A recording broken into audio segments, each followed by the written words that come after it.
What's up, folks? It's Smurf here with Match Gaming, and today we're going to be checking out PulseChains' second largest DEX. It's PHUX.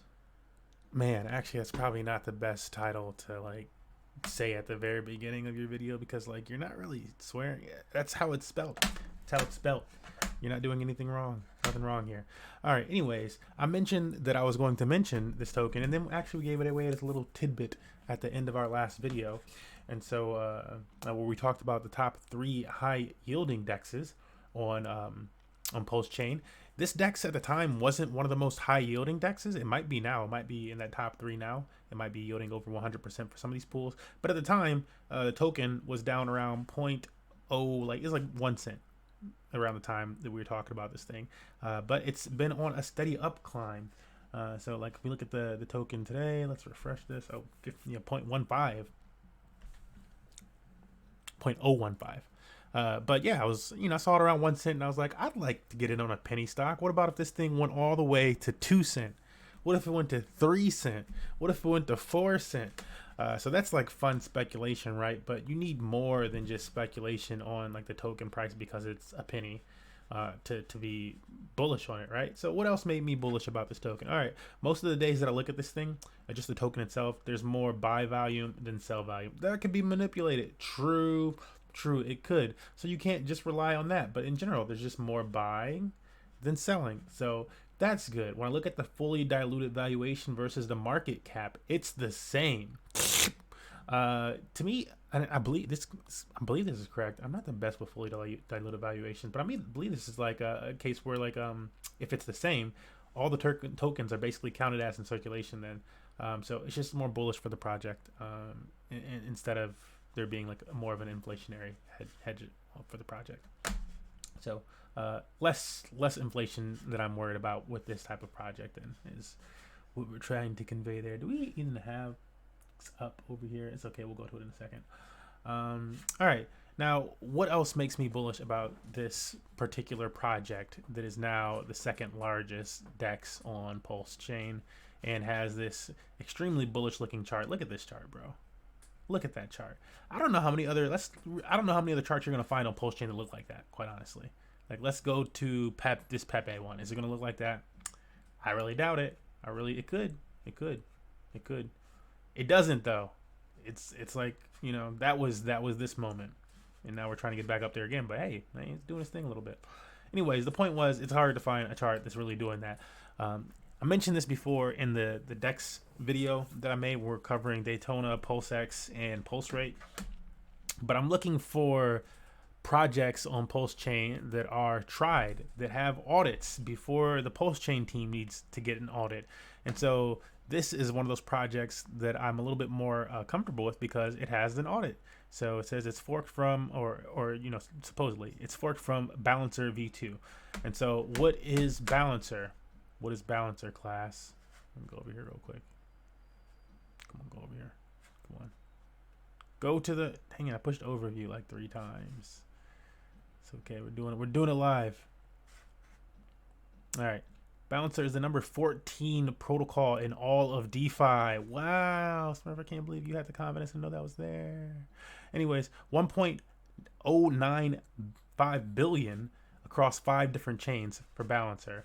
In the 1 month, it's up 18% in TV. So it doesn't seem to be slowing down either. It's we look at this list, and that's one of the more bullish of these top ones, right? That it's got that much money flowing in.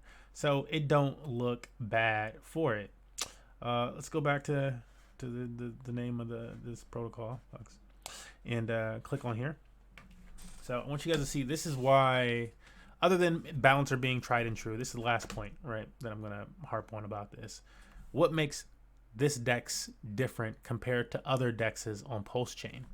And there's only so many DEXs, but right now we're seeing PancakeSwap clones, we're seeing Goose Finance clones. It's like Binance Smart Chain all over again, quite honestly. So PancakeSwap clones, then come Goose Finance clones. Eventually we'll get an Aave, we'll get some borrowing and lending over here, but where is it right now? I don't know. And now we have Blanacer, a Blanacer clone. And so what does Blanacer do special? It splits up your liquidity pairs, the pool weights. So you can have pools in different various weights. And so you can have 2-pair liquidity pool. You can have a 3-pair liquidity pool. You can have a 5-pair liquidity pool, and they each get different percents. This one has 1% to this one token, 7% to this other version of that token, 10% to Hedron. I think it's probably Hedron. 40% to Hex, and then 42% to the other Hedron, the PulseChain Hedron. So, and it's Alex Hedron Maxi. Yeah. So all sorts of things. But then there's also the PLS and USDC pool here, right? And what's the APR on this thing? 119%. When I jumped in this pool, it was like 60%. I jumped in with the confidence that this thing was going to go up. I was like, you know what? It's low because the token's low, though. What about if the token goes up to like 4 cents? If it goes up to 4 cents, this APR is going to be like 300-400%. It's going to be a pretty big APR. It's going to be nice and juicy. So yeah, it's already up like twice as much as I was expecting when I got in. And you can see this pool right here is a 60% weight on Pulse and a 40% weight on USDC. So it's a little bit more bullish toward Pulse than it is USDC. You have more exposure to the Pulse side of things than USDC. You could also, I think you can probably make your own pools in here. I forget. Yeah, create a pool. I think it might just be that simple, but then people need to like actually trade between it. But yeah, that's pretty much what I'm really bullish on with this one. Honestly, I want to look into their whole VE mechanics more. In general, how these VE mechanics work is you lock up tokens as a liquidity pair to get, and then you need to stake that liquidity pair token to get these VE tokens. So that's how the balancer ones work. And so in this case, when you make that liquidity pair, I believe it becomes like PHUX Prime. These people, bro. These people. And then, jeez, I can't even with that. And then you stake that to get the VE PHUX. And why would you want that? Because then you can get boosted liquidity mining. When we're looking at these pools, you're only eligible to the top APR that you see here. But if you stake or the VE, if you have the VE, then you get this boosted. You can get this boosted. It depends on how much you have staked or locked or whatever you want to call it. But yeah, that's what I'm looking at. That's what's got me bullish, feeling it. What are you looking at? What are you looking at? Not like aggressive, but like what you looking at on PulseChain. See you guys in the next one. We out.